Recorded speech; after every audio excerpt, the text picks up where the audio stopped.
আসসালামু আলাইকুম ওয়া রাহমাতুল্লাহ। অনেকে প্রশ্ন করেছে যে এই রমজান মাসে কিভাবে ফরজ নামাজ আদায় করব, এশার নামাজ আদায় করব এবং ভিতরের নামাজ আদায় করব এবং তারাবির নামাজগুলা আদায় করব, কিভাবে আদায় করব?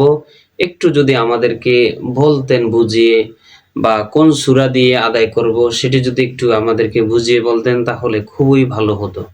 তাই যাই হোক, যেহেতু প্রশ্ন করেছেন আমি একেবারে সকলকে বলে দিচ্ছি যে আপনি কিভাবে এশারের নামাজ আদায় করবেন, কোন সূরা দিয়ে আদায় করবেন, এরপরে তারাবির নামাজ এবং এরপরে ভিতরের নামাজ কিভাবে আদায় করবেন সবগুলো আমি বলে দিচ্ছি। সম্মানিত দিনী ভাই বোনেরা, এই রমজান আমাদের জীবনে খুবই গুরুত্বপূর্ণ একটি মাস এবং দিন। আল্লাহ তাআলা আমাদের এই রমজান আমাদেরকে যেহেতু রমজানের পর্যন্ত আমাদের হায়াত পৌঁছে দিয়েছেন, আমরা দোয়া করব আল্লাহর কাছে যেন রমজানের সকল হকগুলো আমরা আদায় করতে পারি এবং রমজান যেন আমাদের মাঝ থেকে সন্তুষ্ট হয়ে আমাদের উপরে বিদায় নিতে পারেন। আল্লাহ তাআলা সেই তৌফিক আমাদেরকে দান করুক। সম্মানিত দিনী ভাই ও বোনেরা, এশারের নামাজ কিভাবে আদায় করবেন? এশারের নামাজ যারা মসজিদে পড়ে পুরুষ তাদের হিসাব তো ভিন্ন, তারা ইমামের সাথে আদায় করবে। যারা আমরা মহিলা রয়েছি অনেকে হয়তো জামাতের সাথে পড়ে, আবার অনেকে হয়তো বেশিরভাগ আমরা বাড়িতে একা একা পড়ি। এই রমজান মাসের এশারের নামাজ অন্যান্য মাসের মতনই পড়বেন। যেমন নিয়ত করবেন, আমি এশারের 4 রাকাত ফরজ নামাজ আদায় করতেছি, আল্লাহু আকবার। এরপরে সূরা ফাতিহা পাঠ করবেন, তারপর অন্য একটা সূরা মিলাইবেন। এরপরে আবার রুকু সেজদা ঠিক আগের মতনই, আগে যেভাবে পাঠ করছেন।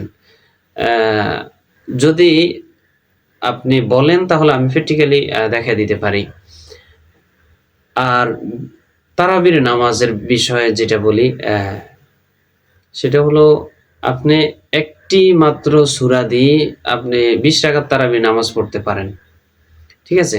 অথবা যদি আপনি ৩-৪টা সূরা সহি শুদ্ধ করে পারেন তাহলে আপনি সুন্দর করে তারাবির নামাজ পড়তে পারবেন এবং আ আপনি আদায় করতে পারবেন ইনশাআল্লাহ।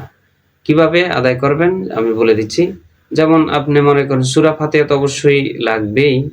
বাকি আপনি সূরা ইখলাস পড়তে পারেন। এছাড়া আর অন্য কোনো সূরা পারেন না। ধরে নিলাম যে আপনি সূরা ইখলাসই পড়তে পারেন, বাকি অন্য কোনো সূরা পারেন না। তাহলে আপনি 20 রাকাত নামাজ কিভাবে পড়বেন? হ্যাঁ, পড়া যাবে। রাসূলুল্লাহ সাল্লাল্লাহু আলাইহি ওয়াসাল্লামের কাছে এক ব্যক্তি এসে এক সাহাবীর নামে নালিশ করলেন যে, ইয়া রাসূলুল্লাহ, এই লোকটি প্রতি রাকাতে সূরা ইখলাস পাঠ করে। তখন রাসূল সাল্লাল্লাহু আলাইহি ওয়াসাল্লাম হেসে ওই ব্যক্তিকে জিজ্ঞাসা করলেন, তুমি একই নামাজের ভিতরে বারবার কেন সূরা ইখলাস তেলাওয়াত করো? তিনি বললেন যে, আমার কাছে সূরা ইখলাস খুব ভালো লাগে। আল্লাহ তাআলার গুণবাচক এবং একাত্মবাদের সাক্ষ্য দিচ্ছে এই সূরা। রাসূল সাল্লাল্লাহু আলাইহি ওয়াসাল্লাম কিছুই বললেন না। তার মানে আপনি চাইলে পড়তে পারবেন, এতে কোনো সমস্যা নাই বা নিষেধাজ্ঞা নাই শরীয়তের। যেমন আপনি এভাবে আমি যেভাবে দেখা দিচ্ছি তারাবির নামাজ 20 রাকাত কিভাবে আদায় করবেন? আমি আ তারাবির 2 রাকাত করে আদায় করতে হয়। তারাবির 2 রাকাত সুন্নতে মুআক্কাদা আদায় করতেছি, আল্লাহু আকবার। কেমন? আপনি এভাবে বলতে পারেন। বিসমিল্লাহির রহমানির রহিম। সানা পড়বেন। সানা পড়ার পরে বিসমিল্লাহর সাথে সূরা ফাতিহা। আলহামদুলিল্লাহি রাব্বিল আলামিন, আর রহমানির রহিম, মালিকি ইয়াউমিদ্দিন, ইয়্যাকা না'বুদু ওয়া ইয়্যাকা নাস্তাঈন, ইহদিনাস সিরাতাল মুস্তাকিম, সিরাতাল লাযীনা আন'আমতা আলাইহিম, গায়রিল মাগদুবি আলাইহিম ওয়ালাদ-দাল্লিন। বিসমিল্লাহির রহমানির রহিম।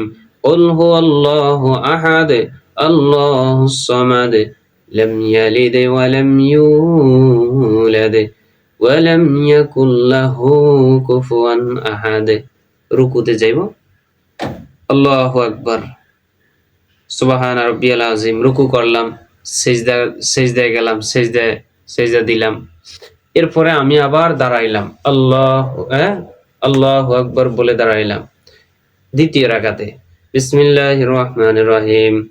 আলহামদুলিল্লাহি রাব্বিল আলামিন, আর রহমানির রহিম, মালিকি ইয়াউমিদ্দিন, إياك نعبد وإياك نستعين اهدنا الصراط المستقيم صراط الذين أنعمت عليهم غير المغضوب عليهم ولا الضالين بسم الله الرحمن الرحيم قل هو الله أحد الله الصمد لم يلد ولم يولد ولم يكن له كفوا أحد ركوতে سبحان ربي العظيم সুবহান রাব্বিয়াল আযীম সুবহান রাব্বিয়াল আযীম।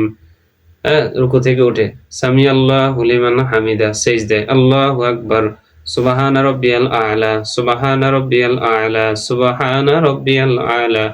আবার রুকু সিজদা দিলাম, দুই সিজদা দিয়ে পরে বসলাম, আমি বসে এবার তাশাহুদ পড়লাম, আত্তাহিয়াতু লিল্লাহি ওয়াস সালাওয়াতু ওয়াত তাইয়্যিবাত। বাকিটা ধারাবাহিকভাবে আপনি আদায় করবেন। ঠিক একটা সূরা দিয়ে এভাবে প্রথম রাকাতও সূরা ফাতিহার পরে ইখলাস, দ্বিতীয় রাকাতও সূরা ফাতিহার পরে ইখলাস, এভাবে পরে আপনি 20 রাকাত তারাবির নামাজ আদায় করতে পারেন। অথবা আপনি মনে করেন ইন্না তয়না পারেন এবং কুল ফাল্লাহ পারেন, তাহলে তো সিম্পল কথা, সহজ একেবারে। প্রথম রাকাতে ইন্না তয়না পড়লেন, দ্বিতীয় রাকাতে কুল ফাল্লাহ পড়লেন, অথবা প্রথম রাকাতে আপনি আলাম তারা পড়লেন, দ্বিতীয় রাকাতে কুল ফাল্লাহ পড়লেন, প্রথম রাকাতে আলাম তারা পড়লেন, দ্বিতীয় রাকাতে কুল ফাল্লাহ পড়লেন, কোনো সমস্যা নাই। আপনি এভাবে ধারাবাহিকভাবে 20 রাকাত তারাবির নামাজ আদায় করতে পারেন। এই গেল তারাবি। এখন আসি ভিতরের নামাজ কিভাবে আদায় করব। ভিতরের নামাজ কিভাবে আদায় করব? ভিতরের নামাজ আমরা যারা পুরুষ রয়েছি আমরা তো মসজিদে আদায় করব। মসজিদে ইমাম সাহেবের পিছনে দাঁড়িয়ে, যেহেতু ভিতরের নামাজ রমজানে এটা জামাতের সাথে হয়, আমরা জামাতে আদায় করব। সেই ক্ষেত্রে আপনি দ্বিতীয় রাকাত শেষ করে উঠে সূরা ফাতিহা, অন্য একটা সূরা মিলে আপনাকে উল্টা তাকবীর আপনাকে বাঁধতে হবে। কেমন? উল্টা তাকবীর বেঁধে আপনি দোয়ায় কুনুত আপনি পড়বেন। আমরা যারা মহিলারা রয়েছি বা আপনারা যারা মা বোনরা বাড়িতে রয়েছেন, তারা আগের যেভাবে ভিতরের নামাজ পড়েছেন ঠিক ওইভাবেই পড়বেন। রমজান মাসের জন্য ভিতরের নামাজ ভিন্ন রকম ভাবে আদায় করতে হবে এমনটা নয়। কিভাবে আদায় করেন আমি একটু বলে দিচ্ছি আপনাদেরকে। যেমন আমি ভিতরের নামাজ আদায় করতেছি, আল্লাহু আকবার সানা, সুবহানাকা আল্লাহুম্মা বিহামদিকা ওয়া তাবারাকা ইসমুকা ওয়া তাআলা জাদ্দুকা ওয়া লা ইলাহা গায়রুক। এরপরে বিসমিল্লাহির রহমানির রহিম, আলহামদুলিল্লাহি রাব্বিল আলামিন আর রহমানির রহিম মালিকি ইয়াউমিদ্দিন ইয়্যাকা না'বুদু ওয়া ইয়্যাকা নাস্তাঈন ইহদিনাস সিরাতাল মুস্তাকিম সিরাতাল লাযীনা আন'আমতা আলাইহিম গায়রিল মাগদুবি আলাইহিম ওয়ালাদ-দাল্লিন। এরপরে অন্য একটা সূরা মিলাইবেন। যেমন আমি সূরা ফিল মিলাইলাম, হ্যাঁ, আলাম তারা কাইফা ফাআলা রাব্বুকা বিআসহাবিল ফিল আলাম ইয়াজআল কাইদাহুম ফি তাদলিল ওয়া আরসালা আলাইহিম তায়রান আবাবিল তারমিহিম বিহিজারাতিন মিন সিজ্জিল ফাজআলাহুম কাআসফিম মাকুল। এরপরে রুকুতে গেলেন, সেই রুকু থেকে উঠলেন, সিজদা করলেন, আবার দাঁড়াইলেন। ঠিক আছে? আবারও সূরা ফাতিহার পরে অন্য একটা সূরা, যেমন সূরা ফাতিহা আমি শেষ করলাম, শেষ করার পরে আমি কুল ফাল্লাহ পড়লাম, কুল হুয়াল্লাহু আহাদ আল্লাহুস সামাদ লাম ইয়ালিদ ওয়া লাম ইউলাদ ওয়া লাম ইয়াকুল লাহু কুফুয়ান আহাদ।